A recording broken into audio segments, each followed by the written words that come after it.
ત્રંબકેશ્વર હર હર હર મહાદેવ. આપણે 12 જ્યોતિર્લિંગમાંનું એક જ્યોતિર્લિંગ એટલે મહારાષ્ટ્રમાં ત્રંબકેશ્વર. આજ અમે લોકો નાસિકની અંદર સપ્તાહ હતી પારેખ પરિવારની, એમાં મારી સાથે કરશનભાઈ વાઘેલા, કરશનભાઈ સાખર અને આજ લોકો ત્રંબકેશ્વરની મુલાકાત લીધી અને ખૂબ ધન્ય થઈ ગયા.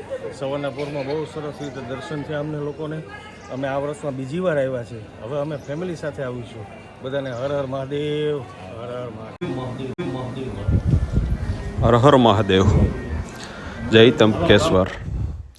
ત્રંબકેશ્વર મહાદેવ મહારાષ્ટ્રના નાસિકની આશરે 25થી 30 કિલોમીટરના અંતરે આવેલું છે. એ 12 જ્યોતિર્લિંગમાંનું એક જ્યોતિર્લિંગ જે ત્રંબકેશ્વર મહાદેવ કહેવામાં આવે છે. અહીંયા વિશાળ સંખ્યાની અંદર પબ્લિક આવે છે. શ્રાવણ મહિનાની અંદર તો ભરપૂર પબ્લિક હોય છે.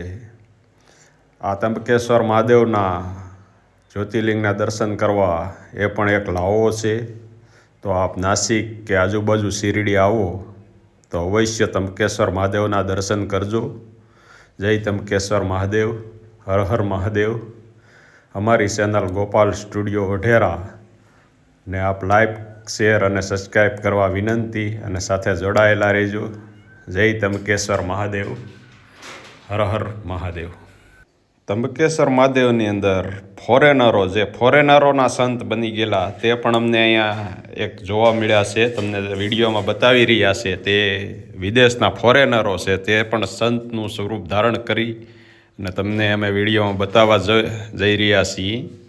જુઓ, એ ફોરેનના લોકો છે. તે ભગવો ભેગ ધારણ કરી અને અહીંયા આપણા ભારતમાં જ્યોતિર્લિંગના દર્શન માટે આવેલા છે. ત્રંબકેશ્વર મહાદેવની અંદર આ ફોરેનરો પણ અહીંયા જુઓ, આ જે છે એ ફોરેનના સંત છે જે અહીંયા આપણે ત્રંબકેશ્વર મહાદેવના સાનિધ્યમાં જોવા મળ્યા છે.